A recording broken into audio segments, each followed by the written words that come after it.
Salut tout le monde, je vous retrouve aujourd'hui, on est jeudi 9, quelque chose comme ça. Il est 8 h du matin, il fait extrêmement frais. J'ai mis le sweat que j'ai acheté hier, je sais pas si on peut... Barcelone, c'est trop beau. Mais heureusement que je l'ai acheté. Et pour le coup, il fait super froid, je suis en short. Oh, il fait super froid, il est à quand même 24 degrés. Ouais, je sais pas, hein, mais en tout cas à la maison, quand le matin il fait plus chaud. Tiens, il fait beau, il fait plus chaud. Là, ça calme un peu. Donc là, on s'est levé à 6h30, quelque chose comme ça.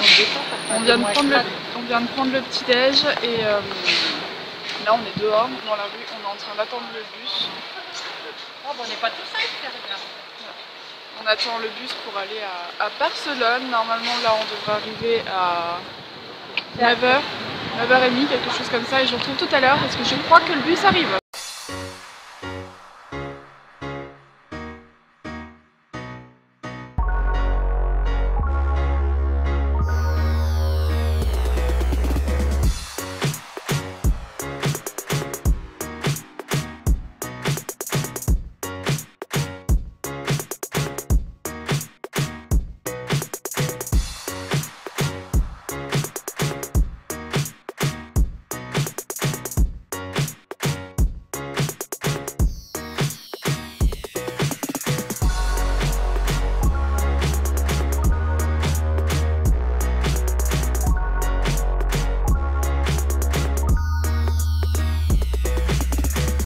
Je filme à la longueur du bras parce que là il y a tellement de monde que sinon je risquerais de me faire harponner mon téléphone.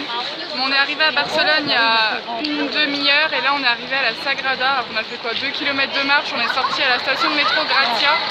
C'est ce qu'il faut faire quand on vient à Barcelone. Mais là, il y a énormément de monde, je pense qu'on peut rentrer dedans, enfin j'ai l'impression en tout cas. Mais il y a un monde de fou, mais c'est super joli, je vous ai mis de toute façon des séquences juste avant. Donc là le programme c'est qu'il est déjà midi, 1h moins le quart. Donc là on vient d'arriver à la Sagrada, on va faire un petit tour tranquille autour pour voir les différentes phases et pouvoir avoir le temps tout simplement de la contempler. Et puis du coup je vous mettrai des séquences avant et après et on se retrouve tout à l'heure.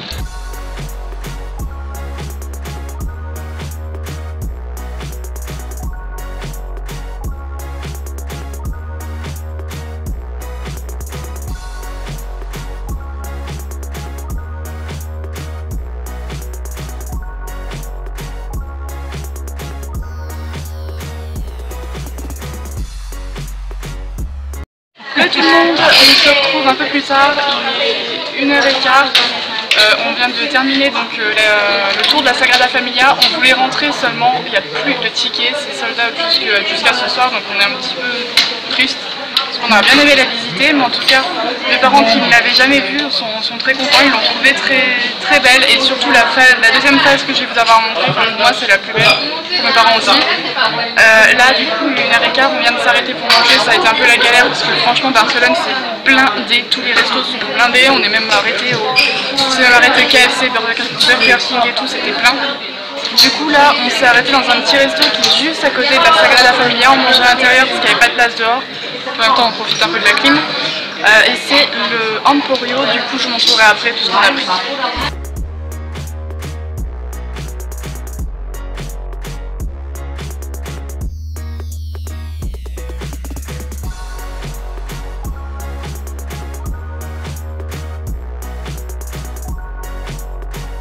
Tout le monde, là on vient de finir de manger, là on se dirige vers le quartier gothique, enfin du moins on essaie, vous avez d'ailleurs la vue de la Sagrada Familia à travers les arbres.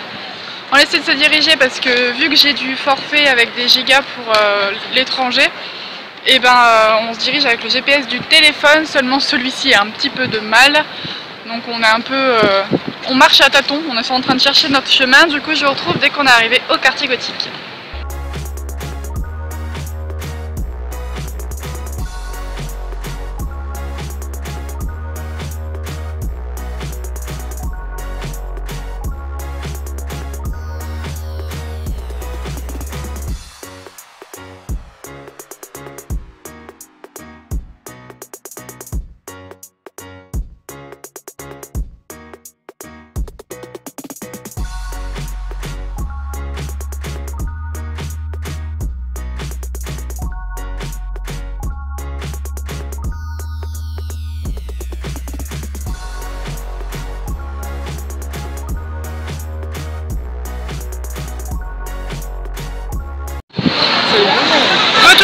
se retrouve sur, c'est le passage de Gracia, quelque chose comme ça.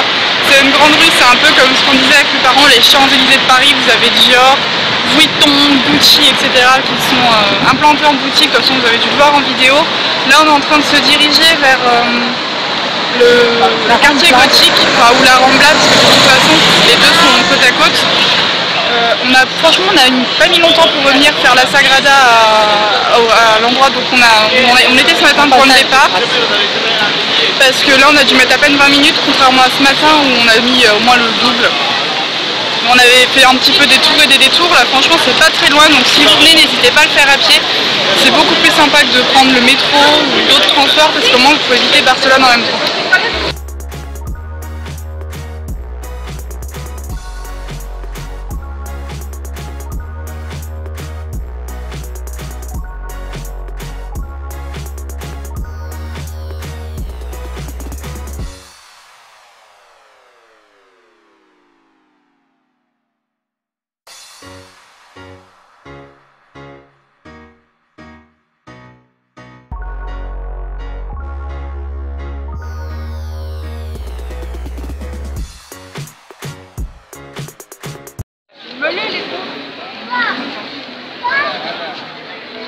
Bonjour tout le monde, on est arrivé sur, je pense, Las Ramblas.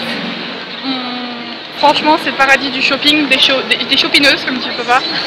Mais c'est juste monstrueux le nombre de boutiques qu'il peut y avoir. Je vous jure qu'on a dû croiser 5 H&M sur 1 km. On a vu Mac, donc en remontant on va aller chez Mac. J'ai vu une fille qui avait un sac de Victoria's Secret, donc si je trouve Victoria's Secret c'est sûr, je m'arrête.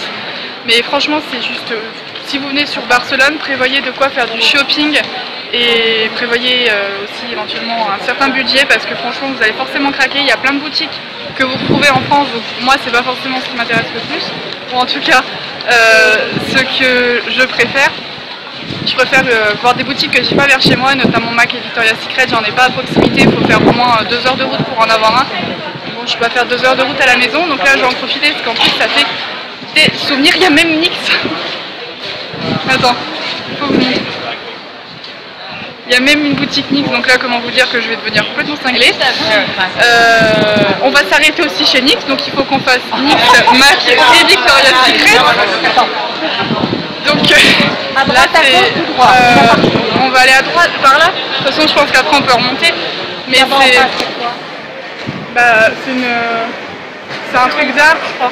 Il y en a partout. Mais c'est juste impressionnant. Franchement, Kiko encore un. Vous voyez ? C'est le deuxième Kiko qu'on croise, on en a vu un tout à l'heure. C'est à 300 mètres, ouais c'est ça. C'est juste ouf. Le nombre de magasins qu'il peut y avoir, effectivement. J'étais venue à Barcelone il y a une dizaine d'années, mais j'avais 14 ans, donc à l'époque c'était différent. Parce que j'avais pas je me maquillais pas, j'avais pas le même attachement pour les vêtements, et puis surtout j'avais pas forcément le même budget non plus. Parce qu'à 14 ans, forcément, mes parents m'avaient donné un petit budget pour pouvoir aller à Barcelone, mais un petit budget, tout est relatif évidemment, mais c'était différent à l'époque. On peut continuer tout droit. C'est où le quartier gothique? Ça doit être dans le coin, je pense, derrière. Ouais, bah oui, une fois qu'il y a un magasin quartier gothique, on s'en fout. Non, mais c'est derrière.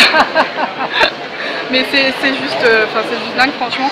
Je me rappelais pas à quel point il y avait un nombre de boutiques affolant. Je suis sûre que c'est comparable. Moi, je suis pas allée souvent à Paris, enfin en tout cas pas Paris même. Mais je pense que c'est largement comparable, c'est impressionnant. Il y a du monde plein. Le cadre est agréable parce qu'en plus vous restez dans Barcelone, donc l'architecture est super jolie à chaque coin de rue. C'est un vrai régal pour le porte-monnaie et pour les yeux.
d'eau et c'est très actif. Re tout le monde, je vous retrouve bien plus tard, il est 9h30 passé, on est rentré de Barcelone il y a un quart d'heure, enfin on arrive à la gare il y a une demi-heure, on arrive à l'hôtel il y a un quart d'heure, seulement on ne pouvait plus manger parce que c'était déjà fermé, donc on est sorti de l'hôtel et on s'est arrêté à côté, enfin pas très loin de l'hôtel à Salou, et le restaurant c'est la La tortillita.